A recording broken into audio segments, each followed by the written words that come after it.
All righty. Okay, folks, thanks everybody for joining. We're going to get started just in the interest of time. Welcome to this How I Built It session with special guest JJ Kroc from Picnic, where he is the product owner for last mile delivery and has built a fantastic custom navigation app for their delivery drivers.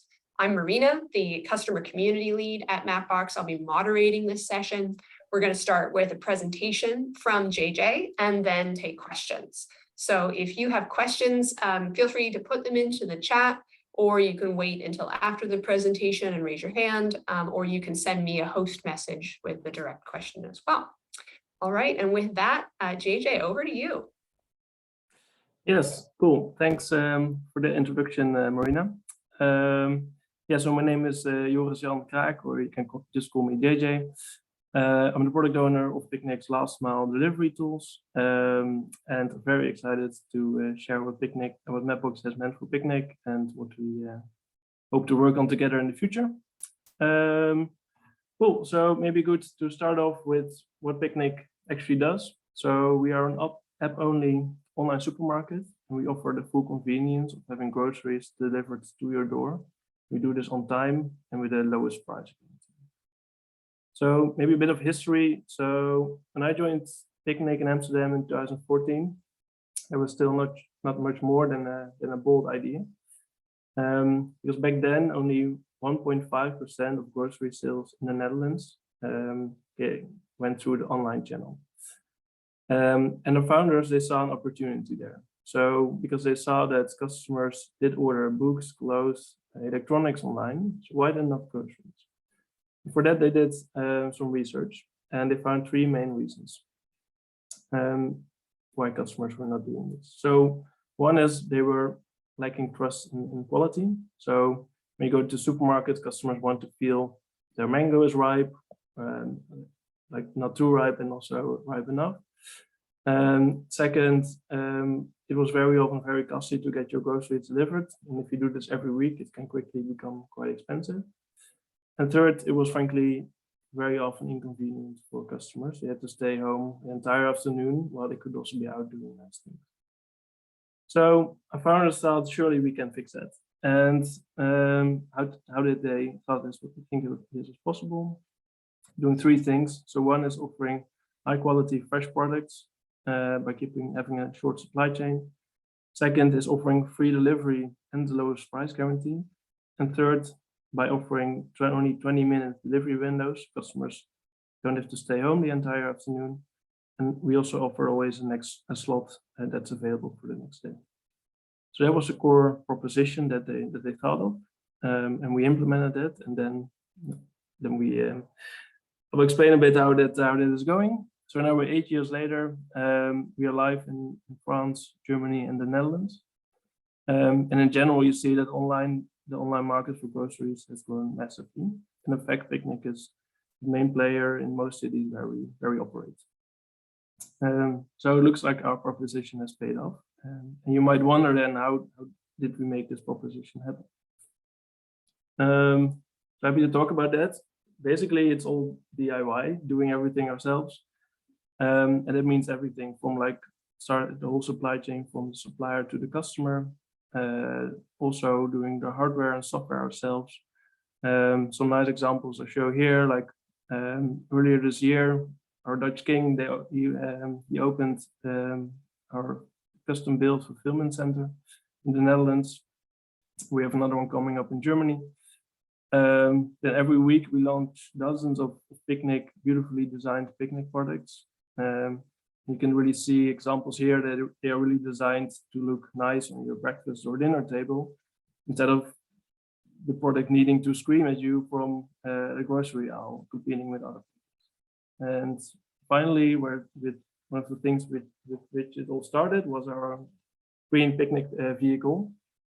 That is emission-free, it's electric, it's quite compact, so it doesn't block traffic, it allows for easy turning in smaller European cities. So that's actually what I also would like to talk to you a bit more about, of course, because we are here with a distribution topic. I would like to talk to you a bit more about our distribution challenge.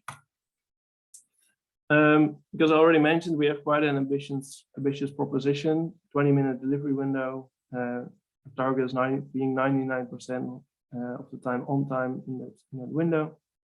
And we, of course, have our own custom vehicles. And while we were working with that, we quite quickly found out that any existing apps for deliveries were not really working for us. So therefore, 4 years ago, we decided to build our own delivery app, which we call the Runner app, because our drivers, we call them runners. Yeah, so that went live 4 years ago, and here you see some nice examples of what that app looks like. What are we trying to achieve with this app? So first off, this app guides the runner at their departure point of their trip. So that's at the local hub in each city. And it helps them deliver the groceries to the customer. And our product vision is that we want to let the runners drive safely, to deliver right on time by going the extra mile for the customer. So I will go through some examples of how we fill in this product vision. So first and foremost, we obviously want our drivers to have a safe and stressless trip. And one way we do this, of course, is with our small vehicles, but also our Runner app is very important here. Something really cool we show here is a driving coach. So the driving coach coaches the runner on whether they drive a safe trip. And for example, if they are speeding, or even with a gyroscope, we can tell if they are speeding through corners. If they do that a lot, they get a bit worse score, but if they do well, then they get a good score. And if the whole hub, all the runners in the hub perform well, we positively reward them with credits that they can spend with the hub, for example, on trips or on nice goodies for the hub. Yeah, and how do we deliver right on time? So this is, of course, our core proposition, 20-minute delivery window. So that means only a 10-minute margin, either to be earlier or later. And one of the ways we do this is by having really high density of our customers. And we give basically all the customers that live in the same street, we give them every day the same 1-hour shift that they can choose from. By doing that, we can really often have like 4 deliveries in the same street. So that really means that runners are spending a lot of time delivering groceries instead of driving. And it also allows for easier planning. And then in our app, what we do is we have notes for instructions for delivery and for the customer. So here you see, for example, there's a road closure that we can add. And this helps the runner to be on time. Also, you see, for example, that when the customer is not at home, we tell the runner to deliver at their neighbor if the customer wants it. And then also we want to really go the extra mile. So runners really are the face of picnic. So we want to help them to make the delightful experience for the customer. Also here notes help. So here some notes are, for example, the lady is this lady where we deliver is blind, so please deliver the groceries into the kitchen. Also, we offer additional services. So we, for example, take back returns, old batteries, but also packages from DHL, for example. And here you see a nice reminder as a note to the runner that they should pick this up. So we already have all of these things, but really important thing that was missing, and that's in-app navigation. So to be specific, what was lacking was that runners had to switch apps, which is just, it's not a clean flow, obviously.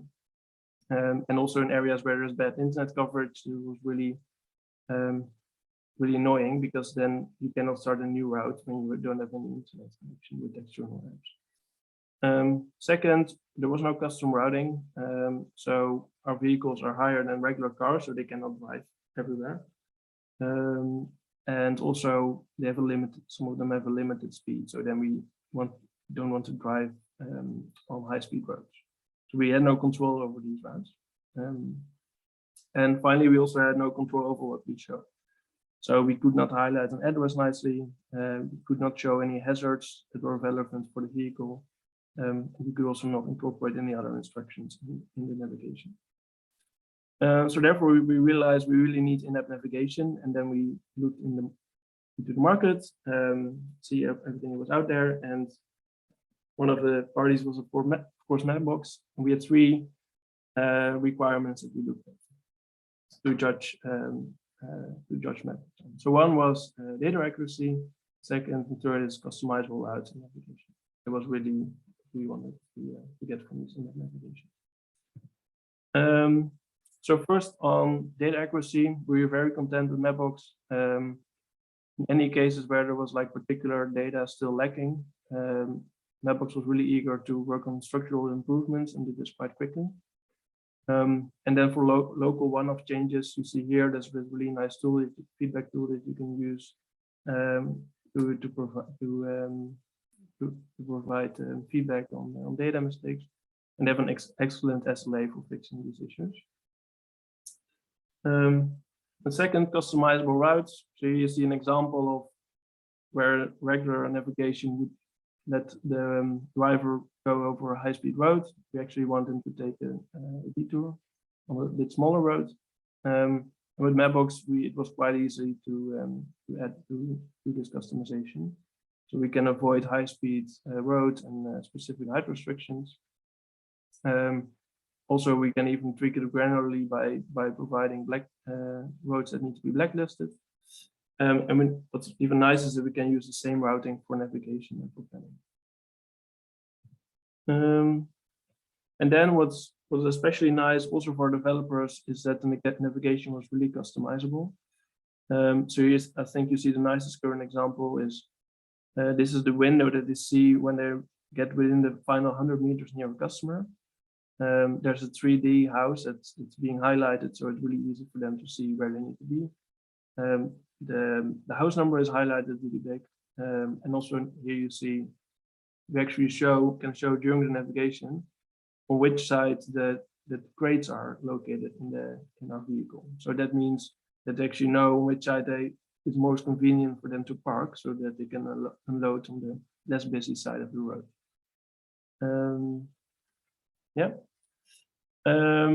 So all of that we're really happy with. So it was frankly quite an easy decision for us to go with Mapbox, especially also because we noticed that they took all our feedback really at heart.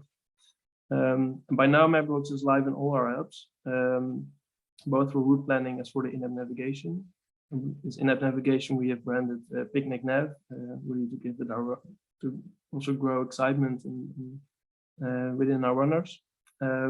Actually, maybe it wasn't even needed because they were really excited in general to have in-app navigation, and also now we see that they're really enthusiastic about how we implemented it.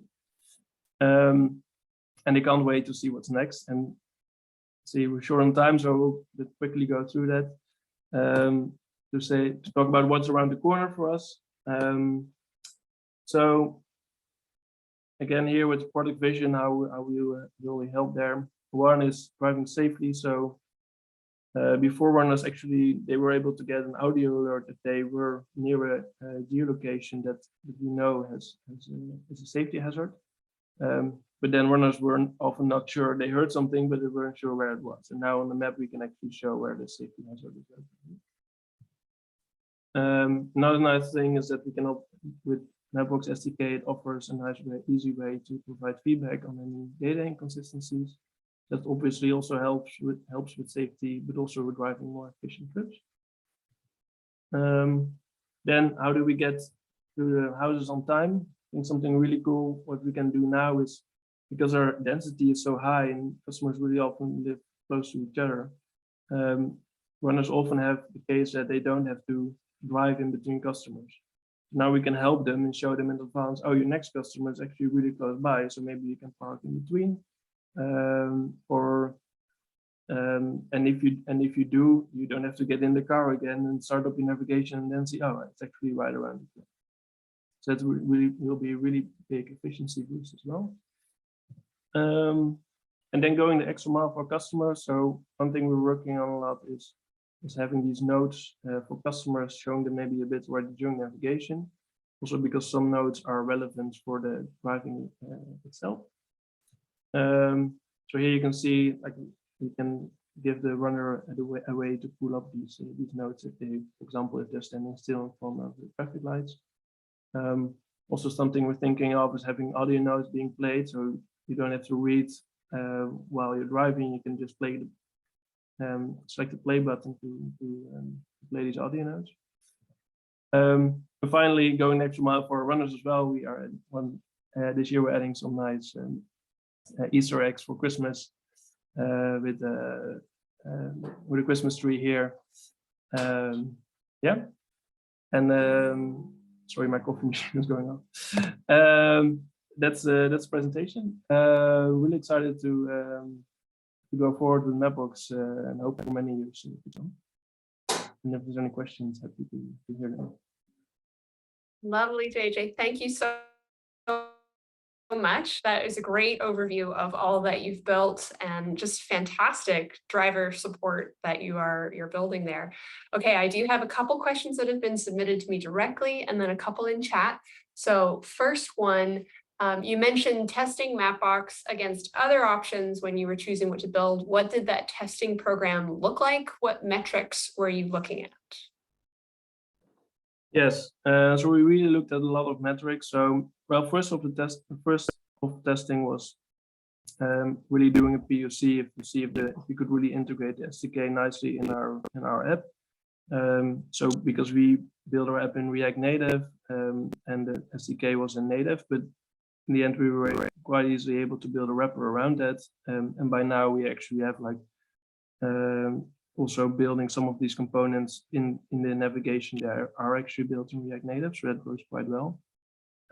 So first off, already many other providers were not even able to didn't offer these SDKs to integrate with, so that was an easy no-go for us. And then looking at metrics, we were looking at many things. Like a big thing is of course drive times, if they were accurate enough. And we, yeah, initially it was looking okay. We still saw some improvements, but then actually with a lot of interaction with Mapbox, we found ways to improve those. And by now the drive times are really better than they used to be with other providers. So those were really the main things for us. Yeah, and testing we obviously did a lot of. So we first built a proof of concept that was used by a few hubs to get a lot of feedback. We took the time to implement that feedback, and then rolled out with MVP a few weeks ago, and that was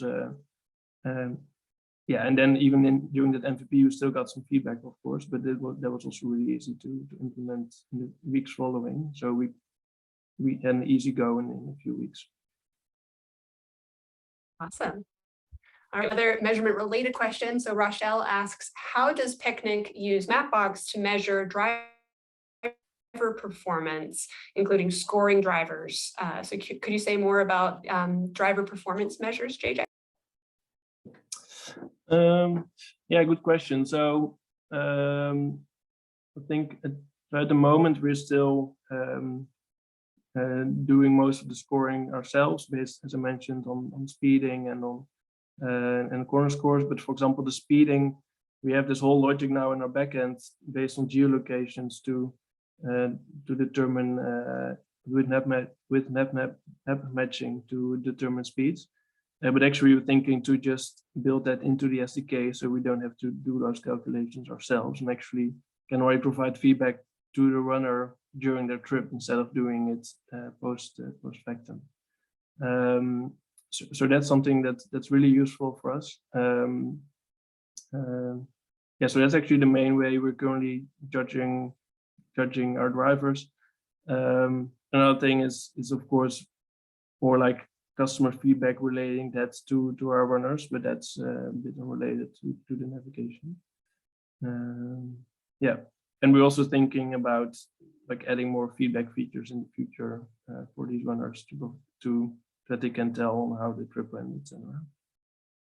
But it's a bit the other way around. Awesome. I like Rochelle's second question too, actually.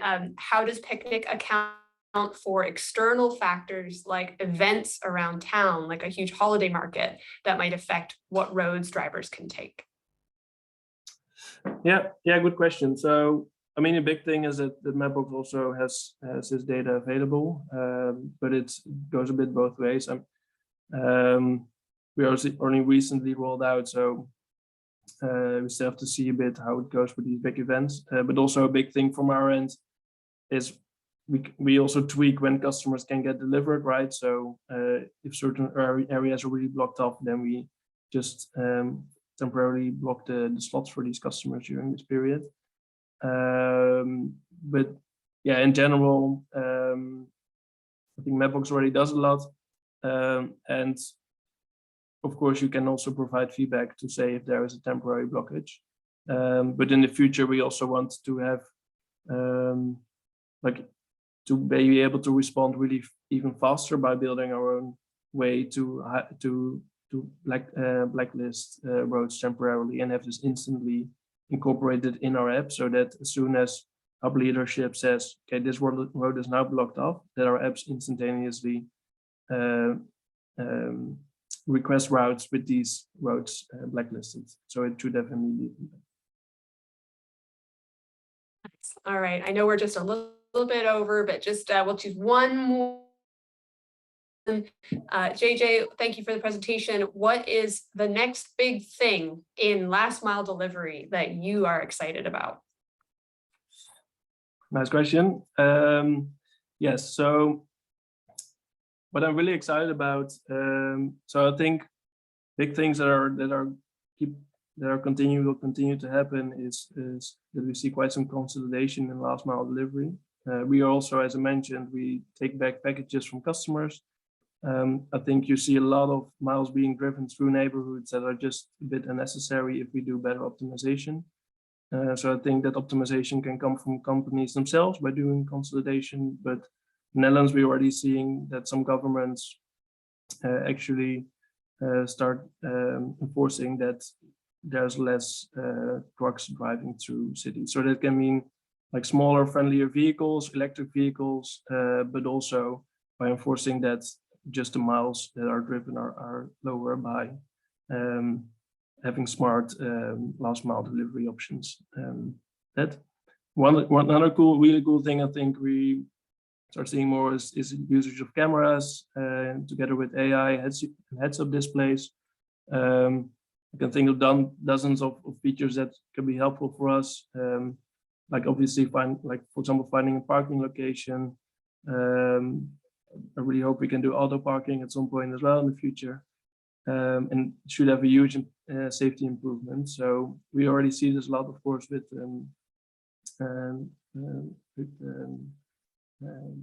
vehicles, with regular cars. But I think with trucks, this is even more important because trucks are bigger and sometimes provide a bigger safety risk. Okay. Fantastic. It's really exciting to have a customer like Picnic to work with and innovate with. Thank you so much, JJ, for sharing kind of behind the scenes with how you've built your great app, and looking forward to continuing to work together. That's time, folks. Thank you so much for joining this session, and thank you for joining the first Build with Mapbox. Thanks all for listening. Bye-bye. Bye, JJ. Thank you, everybody.